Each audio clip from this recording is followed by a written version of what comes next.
Ray DeVito, open micer. Next question. You know, there's this thing that we're obsessed with, Joke World, the YouTube channel. You know Joke World? Yeah, of course, yeah. We love this Jake. week. Yeah, he's a sweet kid. Jake World, yeah. This week At the Comedy Mothership. This week, Joe Pantaleone was on Ridley Radio. You know, it's like that. You know, you want to just scream. He has a thing which has become big now. The voting. You know, the podcast championship bracket, like March Madness. And we fucked it all up this last time. Did you know that? Did you know like we fucked it all up for him? I was going to ask because I remember hearing about that. I don't know the details. Please tell me. I'm fascinated. I love Jake World. Okay, so first of all, this is actually some tea. Fuck Rick Glassman, by the way. Ooh. So Rick Glassman. Whoa. Okay, so Rick Glassman, the first year, we beat Rogan in the first round. Second round comes up, we're beating Glassman. Dude, within a span of 15 minutes, he jumps up like 3,000 votes. Makes no sense. Yeah. So then we lost because he did it right at the end. We were all asleep and we go, well, whatever. He had bots. And of course, he beat everybody by tens of thousands of votes.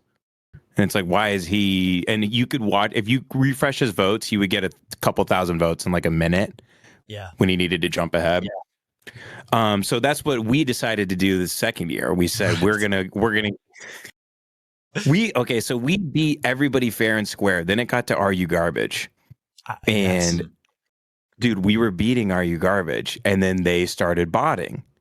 And we saw it. All of a sudden, they jumped 10, 15,000 votes in like 6 minutes. And we called our friend Joey and we're like, dude, it's happening again this year. These guys have such an ego. I can't believe they actually want to win this thing because they can't lose to like some ex-producers, you know, podcast of a bunch of guys that don't even do stand-up and don't even do comedy, blah, blah. They're not legit. Yeah, we're not one of the 250, right? Yeah. So yeah, we got guys in the Philippines, we got guys in India, we got guys in Kuwait. Dude, it's just like these call centers. Joey was calling them on the headset, like, "Come on, get him! You got it!" Like we had him, we were whipping them. Yeah. And the thing is, I think this was in the final four, and it was probably going to end up being me versus Tim, which could have been interesting. That's fat. Yeah. That's but we had to cheat to beat Are You Garbage because they were cheating. So we're like, fine, it's going to be our bots. It's our Indians versus your Indians. Let's go. I can play this game. I don't give a shit. Wow. What a tug of war. Dude, so they would jump like 40,000 votes and then we would jump like 50. By the way, there's maybe a couple 1,000 people participating in this whole thing on Joke World's website. Yeah. But it was like 130,000 votes to like 125,000. Are you garbage? It was insane. And then Joke World had to pull the thing down and announce that there had been like cheating. And he had to nix the whole thing, and I felt bad about it. I messaged him, but I mean, fuck them, dude. Yeah. Fuck Are You Garbage for that, and fuck Rick Glassman. Fuck both of them for that. So you're not even saying it's an honor to be nominated. You're now saying F Joke World. No, I love Jake, and I hope he puts us in it next year too. And we promise not to use bots unless the other people use bots. Right. Because like I said, these people, we already have exposed these people. They're opportunists. Yeah, they'll tap dance for Mussolini. They don't care. Yeah. They don't give a shit at all. Or even worse, Joke World. Or worse. I mean, at least you can tap dance for a big dictator. Now it's Joke World you're running around for. I love that. Dude, I'd feel bad. That's hilarious. I feel bad that you had to take it down, or he had to take it down. I feel like, I don't know how old Joke World is. I feel like he could have done that as like a school project, and you kind of fucked up his whole school project. You got that guy a C. He got a C on that. Oh man, that's terrible. That's so funny. Well, yeah, but they did. But I'm like one of the 1,000 psychos that goes to JokeWrlds.com, and I saw that you guys officially on the bracket got beaten by Are You Garbage. You know, he didn't suspend the competition. There was a winner. It wasn't, you guys lost. And no, so what he did is he said there was cheating, and then he announced very quickly on YouTube that they would do it to a YouTube poll. Oh. And he did, there was only like 2 hours notice, and the Are You Garbage fan base got shared. and we were immediately out. But then he didn't show a winner or anything on the website after. So I think maybe people are like, this is fucked and this isn't fair. We had to do a recount of the whole thing. And then we couldn't find any video about who won where he's like, the March Madness joke off bracket is over. Are you garbage? The champion. Like, he didn't do any of that. Right. And so... And how are they even going to play One Shining Moment if they couldn't have a winner? I mean, you need the montage. Yeah.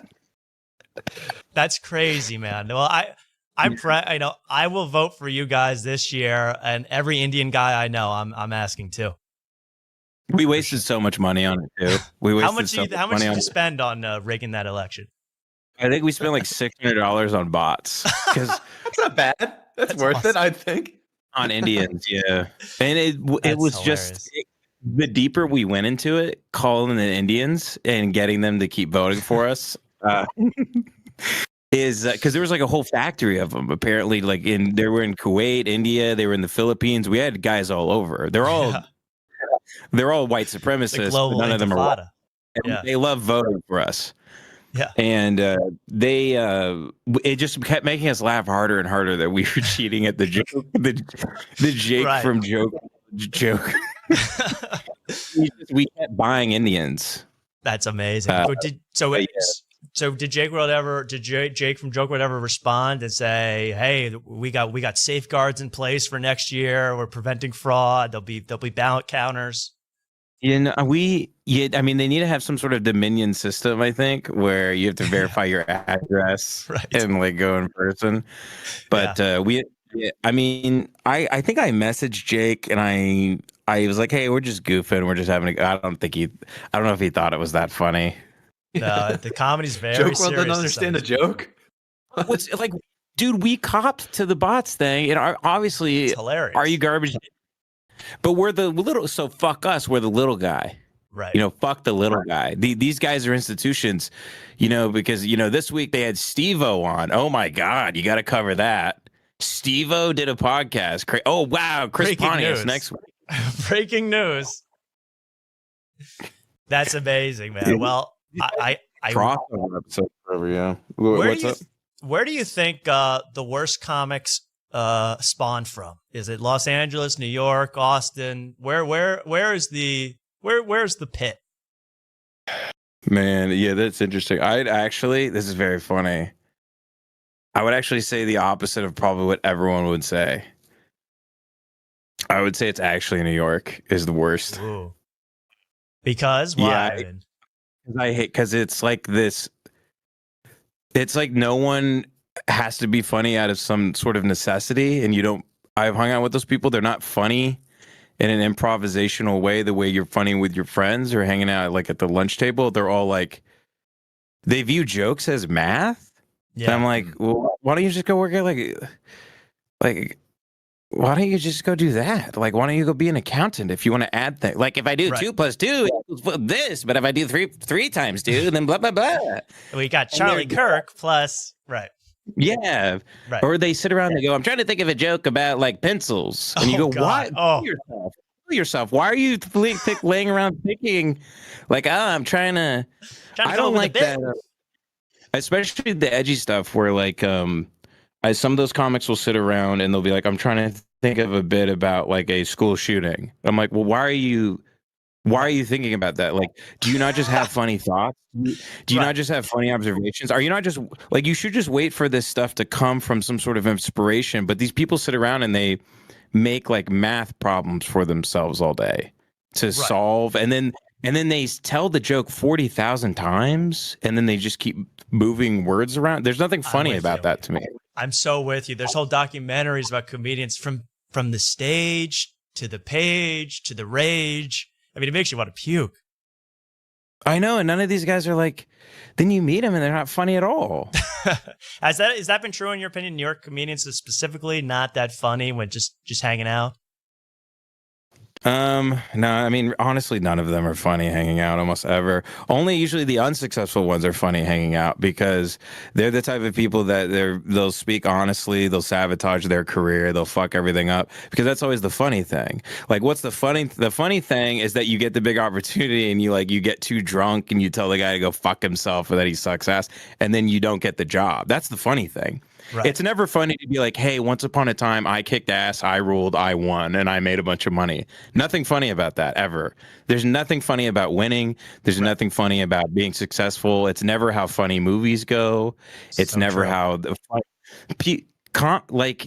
you want to hear a comic sit around and talk about a time they fucked up their whole life really badly. Yeah. That's the funny shit. That's Right. the interesting. Yeah, Norm Macdonald telling 20 stories about how he lost all his money and screwed this job and get fired. That's a comedian. That's a guy you can look up to. Yeah. Yeah, and it's just interesting. So where a guy is incapable of being anyone other than himself, that's a funny guy. So, Right. but those people, they usually kill themselves. They die. They like OD and they might. It's usually a fluke when they have any sort of success.